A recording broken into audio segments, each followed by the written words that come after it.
What is going on, guys? Eric White in the building, and no, I did not choose my last name, unfortunately, and welcome to the 3rd anniversary of the $1,000 iPhone. Now I say that because today Apple announced their new iPhones, the iPhone 11R and the iPhone 11 Pro, and once again those phones have a starting price of $1,000, which is the same thing that the iPhone 10 had 3 years ago when it started at $1,000. Now there's a lot of things that they announced. They talked about their Apple TV, their Apple Watches, their new iPad, but this video is going to be specifically focused on the iPhones. Everything that they announced before that, there's not really that much content to talk about. There's already other channels and videos on that if you guys want to watch it, but I want to focus specifically on the iPhone because that's what people care about. And the first thing we have to talk about, and what they also talked about first, is their new iPhone 11R. Now, as far as things that have not changed, the front of this 11R definitely hasn't changed compared to last year's model. It's still going to have the same 6.1-inch LCD Retina display that we saw in last year's models. And that's okay. Still a really good display for the money and everything like that. But the thing that actually has changed is the back of this phone, and that is because there's an extra camera on the back that gives you a bunch more features. Now that new camera on the back, which is new because it was not there last year, gives you a 100-degree wide angle lens. So along with that regular telephoto lens, you also have this wide angle lens in case you want to get more in the scene and everything like that.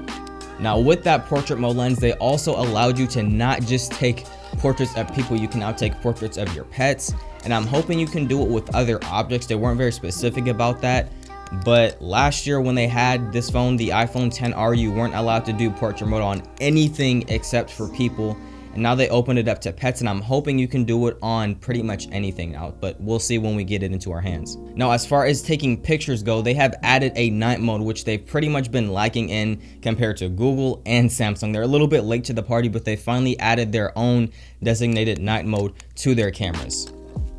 Is that true? Now they've also added some studio features that make it look like you're taking pictures in a studio, something similar to this, I guess you would say. I know a lot of people don't use it and a lot of people don't care, but they've added those studio features in case you want to use them. Now where they did make a lot of good changes is in that video camera department. Now on the back facing camera, you can record up to 4K at 60 frames a second with extended high dynamic range, which is awesome, right? I don't know exactly what they mean by extended dynamic range. Apple has a reputation for making up these terms like a liquid retina display and A12 bionic and you know, and all those types of things. So I don't exactly know what extended dynamic range is, but the 4K 60 is amazing. There's some high quality Sony cameras that can't even do that. So it's great to see that we have that option on these cameras. And another cool feature that they added is if you want to take a video but you're in the camera app, all you have to do is hold down that shutter button while you're taking a picture and it'll automatically start recording a video. I thought that was actually extremely useful and cool. I'm surprised no one has come up with that idea yet, so I'm really happy to see that. Now they didn't just leave that front facing camera in the dust, they've upgraded that front facing camera of the iPhone 11R to a 12 megapixel sensor, which allows you to record 4K 60 on the front facing camera as well. And it also allows you to do high frame rate recording and do something that Apple is calling slofies, which is a slow motion selfie. And they did this whole little promotional video about it. It was actually really funny. Don't think that many people are going to use it. It's cool to have in case, you know, you're doing something slow motion worthy, but they did add those features to the front facing camera, and I'm really happy to see that they have the same functionality as the back facing camera. Now as far as battery life goes, you will have 1 hour more of battery life compared to the past models, which is amazing because the iPhone XR already had great battery life compared to the other iPhones. And the iPhone 11R will be coming in green, yellow, purple, red, white, and black, and have a starting price of, get this, $700. I'm really happy about that because last year's XR, a lot of people were complaining about it being just a little bit too high of a starting price, and I'm really happy to see that they decided to lower it down only $50, but that $50 makes a huge difference. So $700, you're gonna get yourself a new iPhone 11R, and I think it's a pretty good price. Now that was just the iPhone 11. There's also the 2 new models. They're technically the one model that they also announced, and that is the iPhone 11 Pro and the 11 Pro Max, which are terrible names. Oh my gosh, that's just so terrible. But with these new devices, it's pretty much going to have the same features and form factor as the iPhone 10s did and 10s's did last year. So it's still going to have the same 5.8 inch and 6.5 inch options if you want to get those. It's still going to have the same OLED panels, but what they're doing for these displays, they've actually introduced some of the XDR displays that they have in their studio monitors that they released earlier this year. Some of that technology is going to be inside of these 11 Pro and Pro Maxes. So they're going to be having a 2 million to 1 aspect ratio, true tone, a haptic touch, and a 15,000 nits display.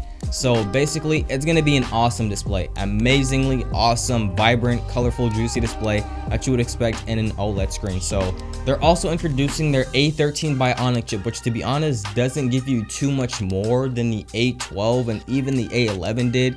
It's going to be slightly faster, more battery efficient. They wanted to hammer on 2 specific points that this A13 Bionic chip actually hit on, and that is machine learning, which is AI and being more smarter about things, and also the lower power consumption. So if you're in a texting app and an emailing app or something that's not as computer intensive, it's going to turn those cores down so it doesn't consume as much power, which is really good to see. So because of that, it's actually going to give you 4 more hours of battery life compared to last year's models, and 5 hours more if you're using the iPhone 11 Pro Max. So I'm really happy about that. Now, once again, it's going to be up to us to determine that once we actually get the phone in our hands, if it actually gives us that much more battery life, but we will see once we get them. And because that battery is so big, oh my gosh, they are finally giving us an 18-watt fast charger in the box. Yes! Pretty much every person has complained, every review, every video about the iPhone 11 has complained about it not having a fast charger.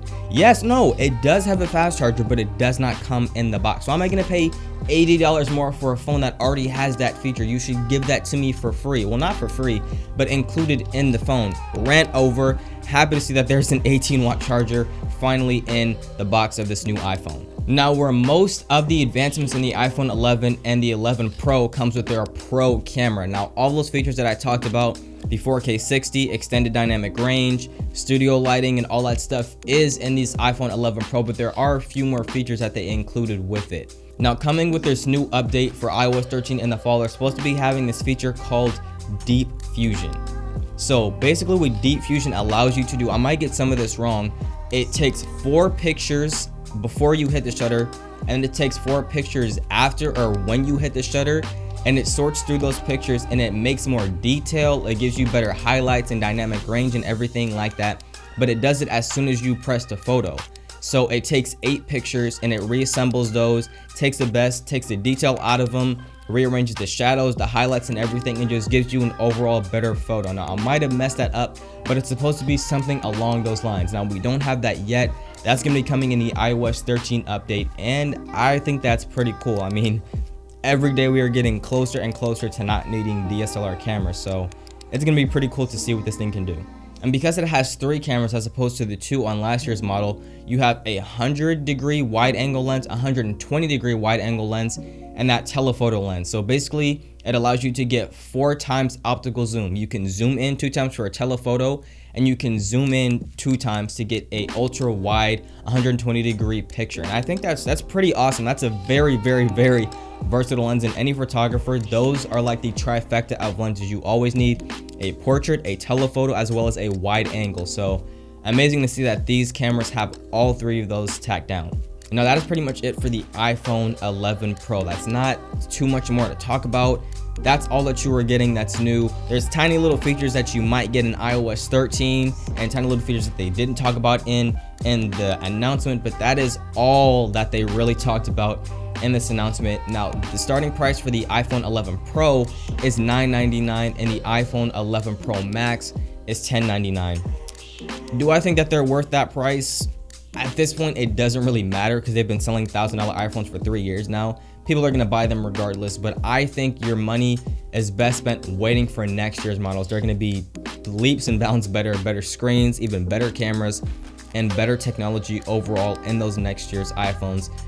But that is it, and that is all I got for you guys. So like I said, starting prices is $1,000. They start pre-ordering on Friday, and you can pick these up on September 20th.